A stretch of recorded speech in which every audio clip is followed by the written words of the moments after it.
Hi, everybody. Faraz here. And today I have more of a rant for you. No story today. It's going to be more of a rant. And the rant is going to be on Final Fantasy 16. So you could call this a review if you really wanted to. It's more of just a ramble. But that being said, there will be a lot of spoilers in this video.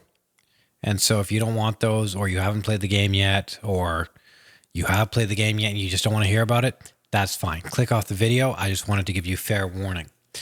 The first thing we'll cover, I'll try and structure this video so it's concise. I'll do my best to be concise. But the first thing I want to cover is why am I making this video? Well, I played Final Fantasy 16. I played it back to front all the way through. And I finished this about 2 weeks ago. And after finishing it, I was very sad. And it wasn't just like a minor sadness. There's a deep sadness here. I was very sad about this, and I figured, well, I decided I wanted to tell you guys about it. Okay. Why don't we start with the things that Final Fantasy 16 did well? That was good. And then from there, Jesus. And then from there, we can go into the problems.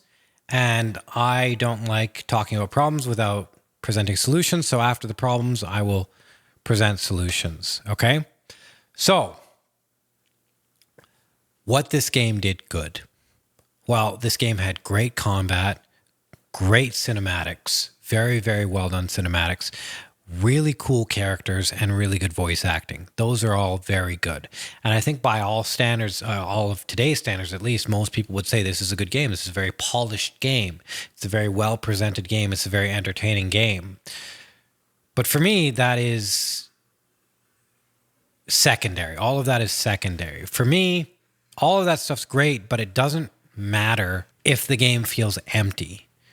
And that's exactly how Final Fantasy 16 felt for me. And I'll tell you why. I was actually very excited for this game. What is a good way to illustrate the emptiness? So for me, the way I would illustrate this is seeing something really amazing. Let's say you're walking down the street and you see this really attractive girl. She's very, very attractive.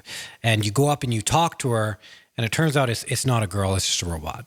There's no one there. There's nothing there. It's not even a robot. It's not even an AI. It's just a programmed robot. That's what kind of this feels like. It has all the exterior bells and whistles, but it's hollow inside. It's empty inside. There's no substance inside. There's no beauty there. It's just aesthetics. That's a good way to put it. There's no beauty there. It's just aesthetics. That's what it seems like. Okay, so why don't we start with the problems? First situation, premise of the game. Clive, the main character, watches his brother Joshua, the Phoenix, get murdered by Ifrit. Clive then goes into slavery. He becomes a slave for about 10 years, and he breaks out of slavery, and his only reason for living is to avenge his brother, is to murder the person that killed his brother. Eventually, he ends up meeting up with his brother, and throughout that process, he realizes that he was the one who killed his brother. He was the dominant of fire, and he just didn't know it. He was Ifrit. And his brother was saved by a secret service, basically, of people that dragged him off the battlefield and resuscitated him and made sure he was alive. Okay, so the problem with this is that Joshua, Clive's brother, and Clive never once go over the fact that Clive almost murdered Joshua.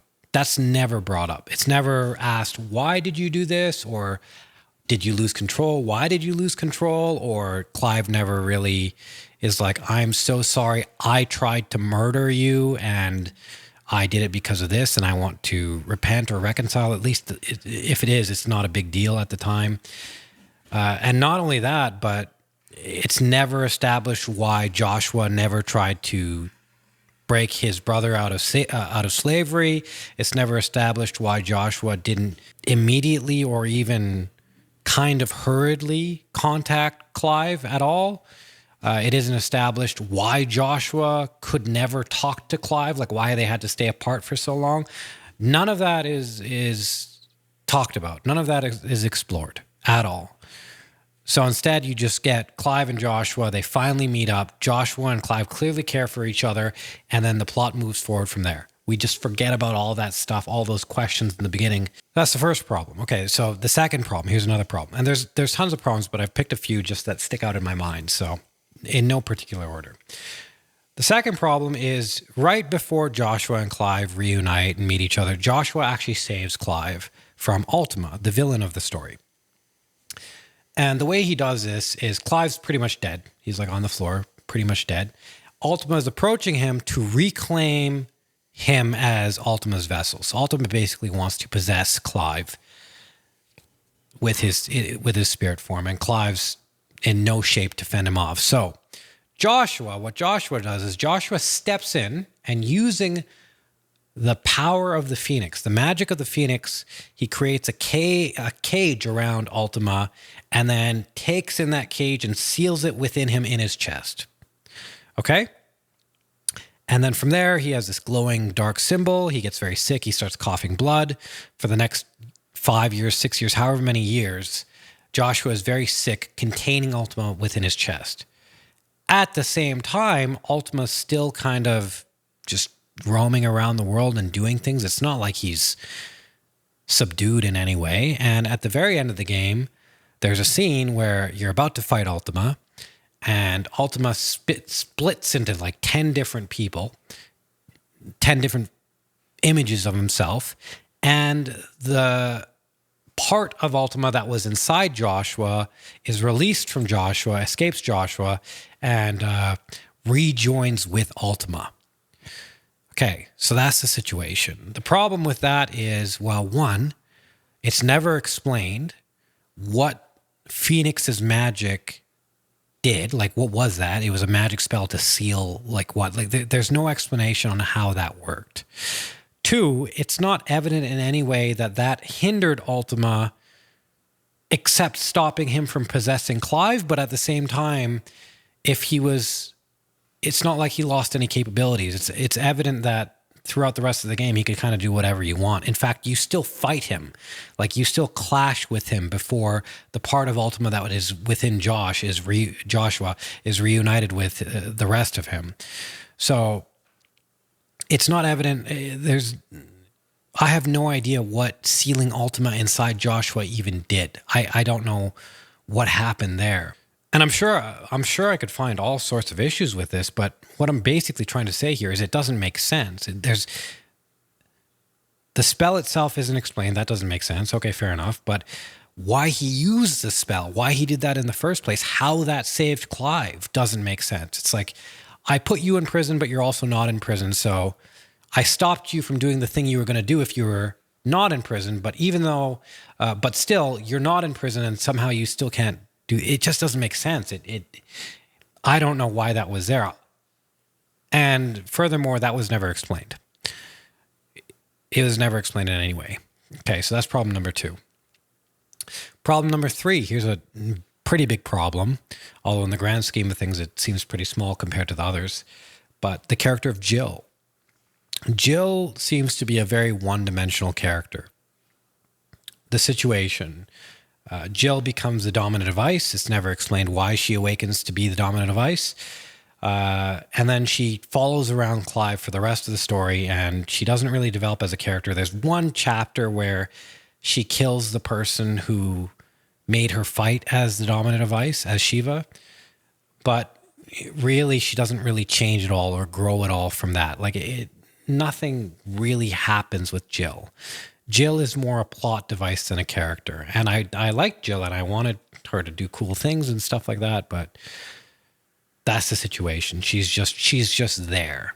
And so the problem with that is, although she is the love interest of the story, she's not a very developed love interest. Like, I think it's self-evident here. I don't think I need to talk about this too much, is that she's just there.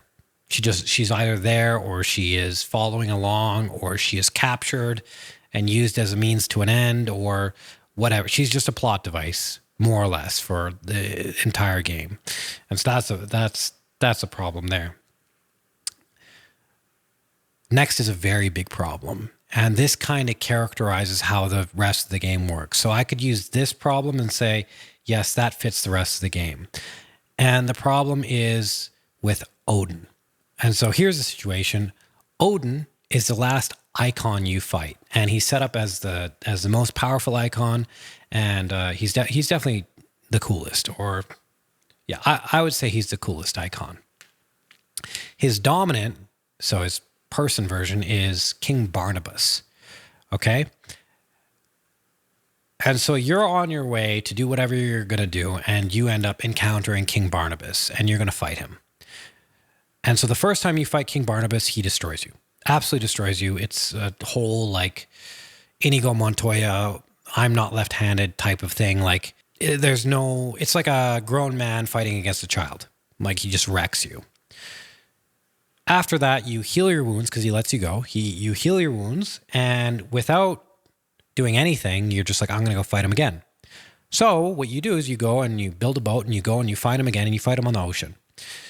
You fight him on the ocean, and you fight him in a really cool thing. Like, basically what happens is Odin cuts the ocean in half, and the ocean is apparently very shallow at that location for whatever reason, but you know, down a little bit, there's a rock floor and there's water walls, and you fight King Barnabas in that water hallway. And of course, you're there with Jill, and Jill's like, no, don't fight him. And Clive turns around and he's like, trust me, which I don't know why he says that, but he says that, and then he gets absolutely stomped again. Of course, why wouldn't he? Nothing's changed.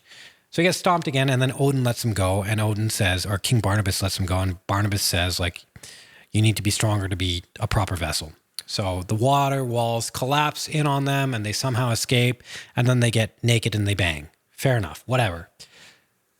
Then, right after that, you're like, let's try again.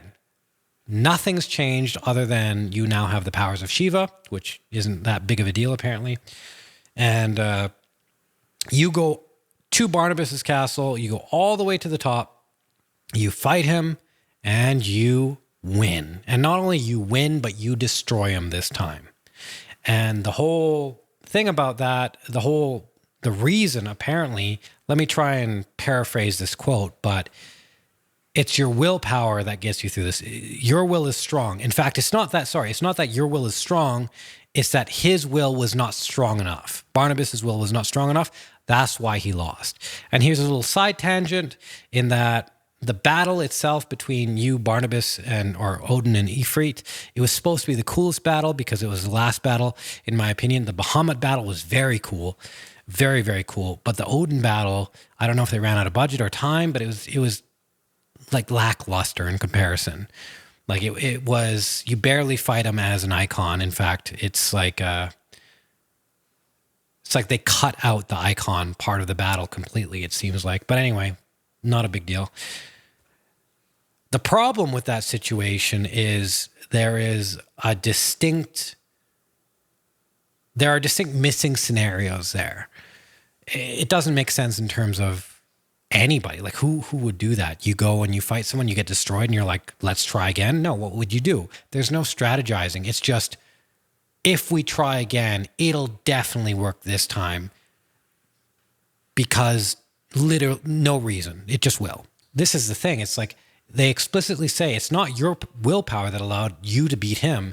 It's his lack of willpower because he gave up his soul, basically, that caused him to lose. And if that was the case, then why didn't he lose in the first two battles? It doesn't make any sense. And so you've got all of this flash, and you've got all of these like really cool scenes and really cool fights between the characters, but it loses all meaning because it's just flash. Like, that's it. Clive didn't get stronger, yet he still won. How does that make any sense? Oh, it's just like it's just a bunch of random explosions now. It's like an action movie where you just watch it for the action. Okay. And the last problem, or the last one I have for you guys, is the end of the game. Okay, so here's the situation. You, Clive, go with Joshua and Dion, and you say goodbye to Jill. Jill, I'm going to go save the world. She doesn't come with you. And you go and you fight Ultima in his floating crystal castle. And on your way to do that, Dion dies. He sacrifices himself. So I think Joshua doesn't die or something. Joshua dies because Ultima, I can't remember exactly why he died, but Ultima destroys him and Ultima comes out of his chest and rejoins with himself. And then you as Clive kill Ultima without rejoining with Joshua. Remember, you needed to join with Joshua to beat Bahamut, to be your normal, like your supreme Ifrit form, Ifrit with wings. But apparently you're not going to do that here. I don't know why. But anyway, you beat Ultima on your own. And then after beating Ultima, you absorb him with your magical power. And you destroy the crystal castle and the crystal inside of it. And then it's shown, the last scene is Clive on a beach turning to stone. And Jill and Gav crying. And a screen that says, and our journey came to an end. That's the ending. There's an after credits scene after that where it's 2 kids in the future and a mom playing and rejoicing about how there's no magic and we wish there was magic. And they read a book by Joshua that's called Final Fantasy, which is, in my opinion, very cheap. It just seems very cheap. Now, the problem with that, what's the problem with that? Well, Clive throughout the story is set up as a perfect vessel for Ultima. Perfect vessel for Ultima. So Ultima has waited for him to come into existence so that he could once again take physical form. That being said, when Clive absorbs Ultima, he says, oh, apparently Ultima's power was too much for me. And he dies anyway. The game was set up so everybody that was a dominant and used the power of the icon, or all the bearers that used magic, would suffer a price. It was called the curse. They would either turn to stone or they'd get very sick. It would have effects on them. Like it wasn't for free, except for Clive. Clive could use all the powers and use all the magic and have 7, 8 different icons within him, the powers of those icons. He could use that and it wouldn't have an effect on him. That's why he was the vessel for Ultima, and that's why Ultima was like, okay, fulfill your destiny. And apparently, for whatever reason, at the end of the game, after everything's said and done, that's not true and Clive dies. Like, it just doesn't make any sense. It makes zero sense. Like, it absolutely confounds Ultima's motives. And then it doesn't translate to any of the stuff that happened earlier in the game. It's like saying water is wet, but then at the end of the game, you're like, no, it's actually dry. And everything's backwards. It doesn't make any sense. So those were a handful of the problems with the plot, story, characters of the game. From here, what I'll do is like I said, I would give solutions to what would actually make this game work, and I think work well, because I think it had a very strong foundation, a very strong basis. And I'll try and go in order. So for the Joshua problem, Joshua and Clive never talking about what happened in the past. Well, that's an easy solution. You could just have them talk about the past. You could have a separate story segment or a side quest or anything that shows, okay, Clive, I didn't mean to kill you, Joshua. I don't know what happened. And then Joshua being like, I think I know what happened, or this is the research, or, people go insane like for whatever, and I forgive you, or there's nothing to forgive, or anything like that. They could have talked about that. Easy, very, very easy thing. In fact, there could have even been, a handful less side quests, because there are way too many, and they were all about the same thing, which was, here's a bearer, they're being mistreated, go fight some monsters or some people. That's how all the side quests had ended. There could have been a handful less of those, and they could have dedicated those resources to fleshing out the relationship between Joshua and Clive. Second problem, here's a second solution. The problem of Phoenix, where Phoenix's magic trapped Ultima. Well, for one, you could have just had that not happen, or you could have had Ultima say, the vessel isn't ready yet, I will be taking it later. That would be in line with the plot. Or you could just have a story segment where we have to strengthen the cage inside of Joshua, and you could explore why the Phoenix has magic like that, or how it works, or anything. Like, you could just make it seem like not a random thing that happened that ended up moving the plot forward. That's something you could have done. And again, you could have taken away the resources from a handful of side quests that we don't really care about and fleshed out the plot a little bit. Third is Jill. This is an easy one. The solution to Jill is actually make her a person and a character that does different things and grows and has her own story rather than being an accessory to Clive's story. Like have her, the romantic love interest clashing and synergizing and interacting with the main character in that way. Like the best way I can illustrate this is actually make Clive need Jill, because Clive says this. Clive says, "I need you, Jill." And my thought was, do you? Like, really? Like, she just kind of is there sometimes, and sometimes she gets captured and you save her and that's it. Like, she might save you here somehow, but it really doesn't seem like you guys have, basically it didn't even seem like they knew anything about each other. Like, obviously they did, but there was the bond between them wasn't substantiated. So an easy thing to do, again, take away from the whole side quest thing or the things that we don't care about and flesh out their relationship. In fact, you could even do a segment where you have to, where you play as Jill. You could have done a segment where you play as Jill and you just have her basic attacks and you have the Shiva moveset.